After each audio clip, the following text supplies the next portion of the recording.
Hey everybody, welcome back to the channel, The Town Watch. My name is Josh Town. Thank you so much for stopping by today. Got a quick overview video of this Vario Empire Chronograph. This is on loan to the channel from Random Rob's Discord group, so shout out to them. But I have to tell you, I was surprised at how much I like this piece.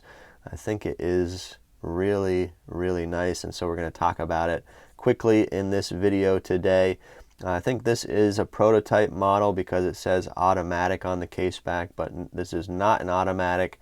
This is actually a Mecha-Quartz chronograph, but you still get somewhat of a sweep with the chronograph hand, as you can see. If you're not familiar with the Mecha-Quartz, it's a mechanical quartz, so I think it beats at 4 hertz if I remember right, but maybe someone can correct me if I'm wrong on that. But Vario is a cool brand. They're based out of Singapore, and I think they've done a lot of cool stuff. This piece, like some of their other watches, have that Art Deco design, and you can see that here. And there's a lot to talk about with the dial, but I want to start by saying that there are different variations of this watch. So you can check their website. This is not the only variation that they have. They have some with different dial colors, I believe, but each one is limited to 50 pieces, so keep that in mind. I think some of them are sold out, but some are still available. As far as specs goes, I measured the case to be 37.8 from this point over here to this point over here. Thickness I measured to be 11 millimeters to that flat sapphire crystal at the top. Lug to lug distance 45.3, and the lug width is 20 millimeters. Again, it's that Seiko Mecha-Quartz VK64. There is AR coating on that sapphire crystal, and there is water resistance here to 50 meters. No screw down crown, but pretty neat looking onion type crown. I like the shape of the pushers as well, kind of a rectangular shape, and I'm actually pretty impressed with the finishing on this watch.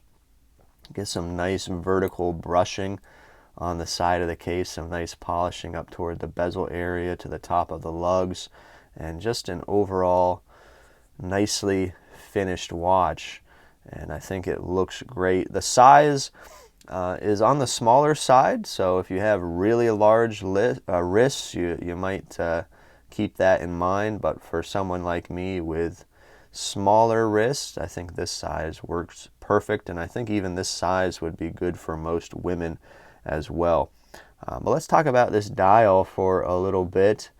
I got the chronograph hand going there. You can see the handset, the minute and hour hand, are kind of skeletonized. I think that looks pretty cool.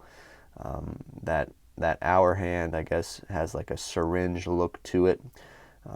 And the subdials here have some brushing in a concentric pattern, and there's a lot of different textures going on here with the guilloche in the middle, and then those subdials, and then you get the raised up portion where the numerals are for those indices, and then you get the track on the outside. So there's a lot going on here, but it all is in there very nicely, and everything has its place.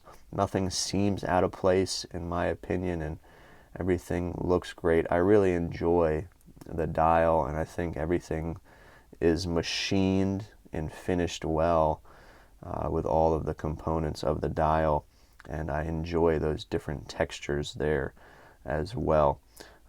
There is a ghost date position that I found with this movement, so keep that in mind. Also something that Vario is known for are their straps, and so this watch comes on a nice Italian leather, and it just feels so great, and it's very pliable.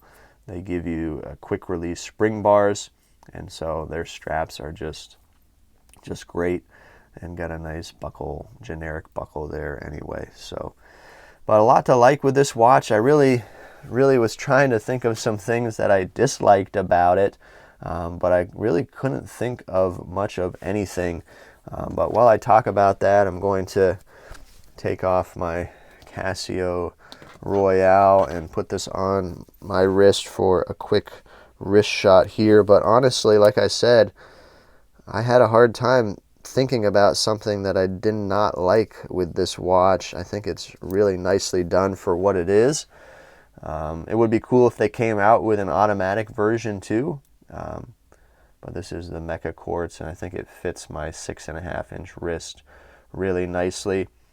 These go for just under $300 US, $298 on their website. So that is the price you're looking at there. And good looking piece.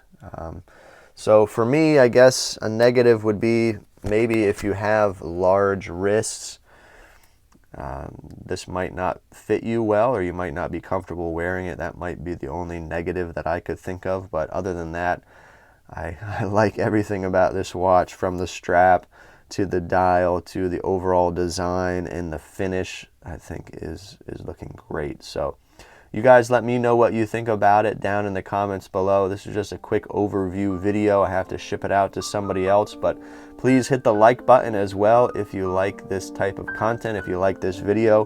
We really appreciate it. And that's it for today here on the Town Watch. We'll see you next time.